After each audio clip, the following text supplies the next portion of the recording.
everyone, I'm Cameron, the boy wife. I'm Mackenzie, the girl husband. And I've decided that today's episode is going to be dedicated to my girl husband and the 5 ways you know that she is a diabetic and I live with her and I live with a diabetic.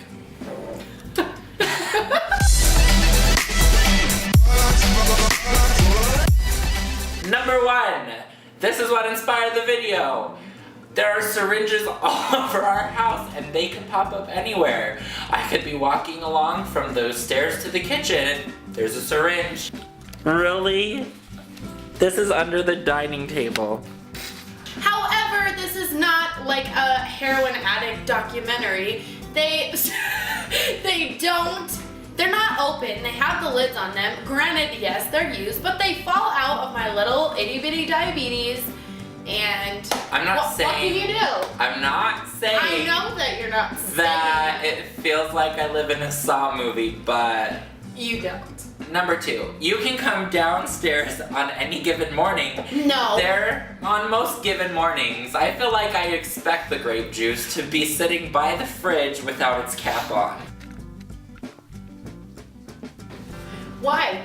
Because sometimes her sugar gets low in the middle of the night and then she has to come down and drink some juice and she just never puts it back in the fridge or the cap back on it. Sometimes the cap goes back on it. Number 3, on most days, you can walk into her room and find food by her bed.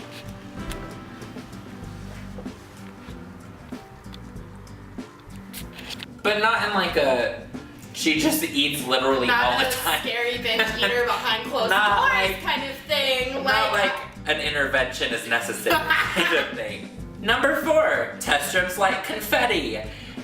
You can also find those anywhere. Mostly in her pantry though, right?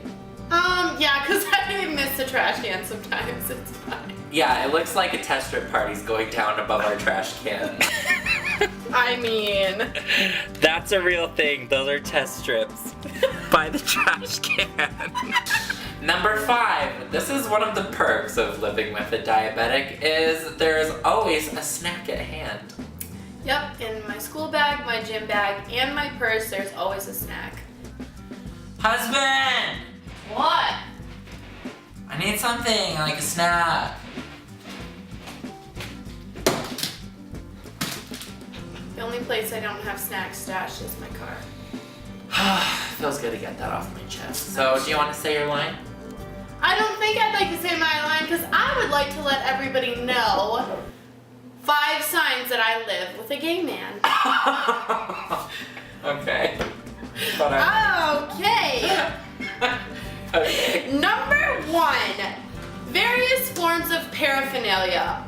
All over the house. You can tell I live with a gay man. There is currently an Out magazine sitting by the TV. There is Party Monster sitting by the TV. There is Brokeback Mountain in the drawer underneath the TV. Cameron has a doll named Belle B-E-L. sitting underneath his James Dean painting upstairs. I mean, if you're a walking stereotype. Hi, Cameron. Hi. You're just a walking stereotype. Thank you. Do you think so, Belle? She says you're a bitch. Guilty. Number 2, your calendar has various concert dates marked with very Subjective. Exclamations. written on them. Really? What on that? Number 3, you get a new CD made every single month that makes your car sound like a gay club. This is what I'm talking about.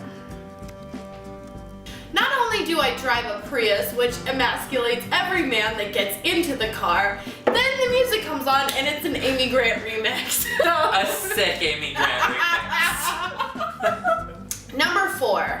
This is a little bit of a story time. Cameron's new favorite diva, new favorite obsession, his everything, Betty Who, canceled her concert in our town. I barely got the key in the door and was pushing the door open, and Cameron was running down the stairs saying, "I'm gonna kill myself because Betty Who Cameron, why are you sitting in the dark? I don't want to talk about it. What's the matter? Stop. You know what's the matter. Oh, it was pathetic. But I didn't cry. You didn't cry because we have those rules in our house, but if he was going to cry, that would have been the time. Yeah. Without someone dying. Except for a little part of my soul. Your soul died that day, but it's okay because we're seeing Zach Waters. And my hashtag for that is wet.net. And the fifth and final sign, I mean there are many signs, but just the few 5 that I can choose from.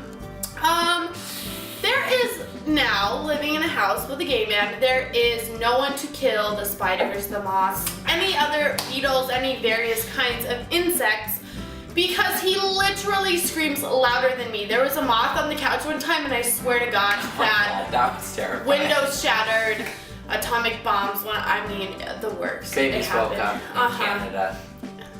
In utero. Fetuses turn. We have our flaws. We definitely do. Perks. But yeah, they're more like perks for We're us. not Because it boring. works for us. We're not boring. We make people laugh. And people obviously want to hang out with us. So, Here you are. there you have it. Thanks for hanging out with us. I'm Mackenzie and I feel bad for people who know us. And I'm Cameron, and I feel bad for people who don't.